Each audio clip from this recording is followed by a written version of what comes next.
Hello, അപ്പോൾ നമ്മളെ rational division എങ്ങനെ ചെയ്യാൻ പോവാ? അതായത് റേഷണൽ നമ്പേഴ്സ് കൊണ്ടുള്ള ഡിവിഷനും അഡീഷനും നമുക്ക് ചെയ്യാൻ പോവാം. ഡിവിഷൻ മാത്രമല്ല, നമുക്ക് അഡീഷനും കൂടെ പഠിക്കാം. ഓക്കെ, സോ റേഷണൽ നമ്പേഴ്സിന്റെ അഡീഷനും ഡിവിഷനും പെട്ടെന്ന് എങ്ങനെ നമുക്ക് നോക്കാം. അതായത് നമ്മുടെ കയ്യിൽ രണ്ട് റേഷണൽ നമ്പേഴ്സ് ഉണ്ടെന്ന് വിചാരിക്കുക. That it be 2/3 and 4/5. ഈ രണ്ട് നമ്പേഴ്സ് നമ്മുടെ കയ്യിലുണ്ട്. നമുക്ക് ഇതിനെ പെട്ടെന്ന് ആഡ് ചെയ്യണം. എന്ത് ചെയ്യും? ആഡ് ചെയ്യാൻ വേണ്ടിയിട്ട് എന്താ ചെയ്യുക? ഇവിടെ ഒരു പ്ലസ് വരൂല്ലേ? ശരിയല്ലേ? നമ്മൾ ചെയ്യേണ്ട കാര്യം എന്താണെന്നറിയോ? ആദ്യം ഇവിടെ ചെയ്യേണ്ടത് ഈ 5 മീൻസ് ഇങ്ങോട്ട് ക്രോസ് മൾട്ടിപ്ലൈ ചെയ്യാം. ക്രോസ് മൾട്ടിപ്ലൈ ചെയ്യുമ്പോൾ 2 × 5 കിട്ടില്ലേ? ദാറ്റ് ഈസ് 10 എന്ന് കിട്ടും. അടുത്തത് പ്ലസ് തിരിച്ചും ചെയ്യുക. ഇങ്ങോട്ടും ചെയ്യണ്ടേ? എന്ത് ഇങ്ങോട്ട് കൊടുത്താൽ തിരിച്ചും കൊടുക്കണ്ടേ? സോ 3 × 4 ചെയ്യും. ദാറ്റ് ഈസ് 12 എന്ന് കിട്ടും. ഡിവൈഡഡ് ബൈ ഡിനോമിനേറ്റേഴ്സ് തമ്മിൽ മൾട്ടിപ്ലൈ ചെയ്യുക. അപ്പോൾ 3 × 5 ദാറ്റ് ഈസ് 15 എന്ന് കിട്ടും. നമുക്ക് എത്ര കിട്ടുക? 10 + 12 ദാറ്റ് ഈസ് 22 എന്ന് കിട്ടും. 22/15 ഇതായിരിക്കും നമ്മുടെ ഉത്തരം.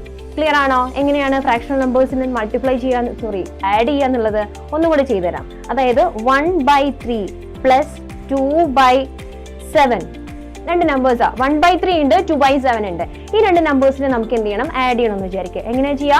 7 × 1 ഇങ്ങോട്ട് മൾട്ടിപ്ലൈ ചെയ്യുക. So 7 + 2 × 3 that is 6 divided by 7 × 3. 7 × 3 is 21. So നമുക്ക് എത്ര കിട്ടി? 13/21. ഇങ്ങനെയാണ് നമ്മുടെ റാഷണൽ നമ്പേഴ്സിന്റെ അഡീഷൻ ചെയ്യുന്നത്. ഇനി നമുക്ക് പെട്ടെന്ന് ഡിവിഷൻ നോക്കാം അല്ലെ? ഡിവിഷൻ ചെയ്യാൻ ഭയങ്കര ബുദ്ധിമുട്ടല്ലേ ഡിവിഷൻ റാഷണൽ നമ്പേഴ്സിന്റെ? പക്ഷെ വളരെ എളുപ്പമുള്ള കാര്യം കേട്ടോ.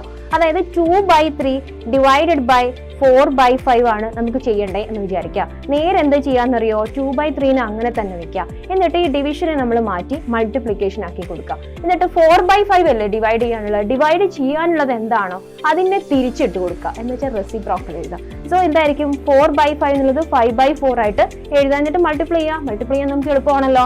എങ്ങനെ കിട്ടുക? 2ഉം 4ഉം കൂടെ കട്ട് ചെയ്ത് ഇവിടെ 2 ആക്കാം. അപ്പോൾ ന്യൂമറേറ്ററിൽ 5 ഉണ്ടാവും, ഡിനോമിനേറ്ററിൽ 3 × 2 എന്ന് പറയുന്നത് ദാറ്റ് ഈസ് 6 കിട്ടും. 5/6 നമുക്ക് ഉത്തരം കിട്ടും.